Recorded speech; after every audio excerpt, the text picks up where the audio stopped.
But that's pretty much it. I don't know if anybody has any questions.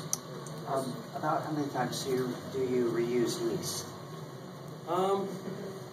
We've been having a little bit of bad luck lately. Been using a lot of dry yeast, but we can usually get 2 or 3 batches out of a 500-gram pack of yeast. The old brew room we had, it was half this size, and we were using the same 5 gallons of reused yeast as what we used. So in the 100-gallon system, we were able to get up to generation 10, 14. We just used the same yeast over and over and over again. But because we're dealing with a lot more sugar, a lot of the yeast is dying in fermentation, so we're using a lot more dry yeast. I could go up to 10 gallons of reused yeast, but there's not always 10 gallons in the tanks left over. How much grain do you use in a month for your brew operation? The average batch is 450 pounds, and we brew 12 times a month.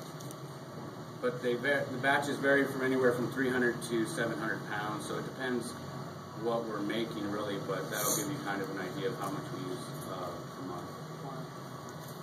You use 2-row or 6-row? 2-row. Okay. How do you clean and sanitize your equipment? Well, it's a lot of scrubbing. We have some chemicals that we use from time to time when things get bad. The fermenters get chemical cleaned every time that they're empty, because that's when you first put that wort in there. Yeast is incredibly fragile. You have to, turn off the air conditioner, lock the door, make sure there's no air moving in here while pitching yeast or dealing with yeast at all.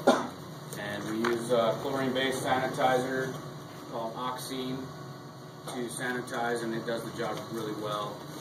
It's comparable to bleach water, but it's a little stronger. It's food grade. It's food safe. But between caustic cleansers and thoroughly rinsing and scrubbing and Oxine, it sanitizes. It does the job for us. We haven't dumped any beer in a while, so we're doing all right. It is always a sad day to dump 200 gallons of beer down the drain. Oh, yeah, because it's It takes gone a long bad. time, too. You think, okay, I'll just dump it. It takes like 20 minutes. It's really sad. You have to leave the room if you don't cry too much. Is 200 gallons to get out of every fermenter? Yeah. Yeah, we brew, our volume in the kettle is about 240 to 250 gallons. And then just from transferring, each time you transfer, you lose a little bit. We might end up, by the time it gets to the walk-in cooler, more like 190 gallons, or maybe even up to 220, depending on the different variables of that day's brew. But about 200 gallons is average. And it goes a lot quicker than you think. Like IPA, for example, we'll sell up to 45 gallons a day of IPA alone. A 200-gallon batch, that's less than a week. We go through a batch in a week. So we make a lot of IPA. We make more IPA than anything else. That actually the second fermenter is devoted purely to IPA, and FB3 is for American Pale Ale, Anniversary Ale, which is an Imperial IPA, and nowadays we're also doing a black IPA and a rye IPA. So those 4 get alternated in that third fermenter, and by far most of our sales are IPA.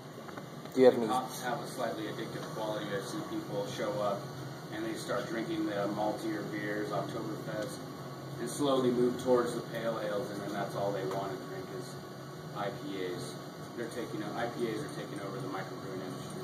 Do you have any season-to-season variation in what you produce?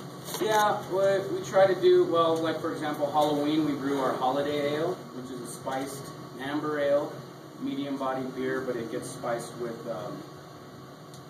honey into the kettle when it's brewed, and then the rest of the stuff like vanilla beans, allspice berries, orange zest, cloves, a whole slew of spices.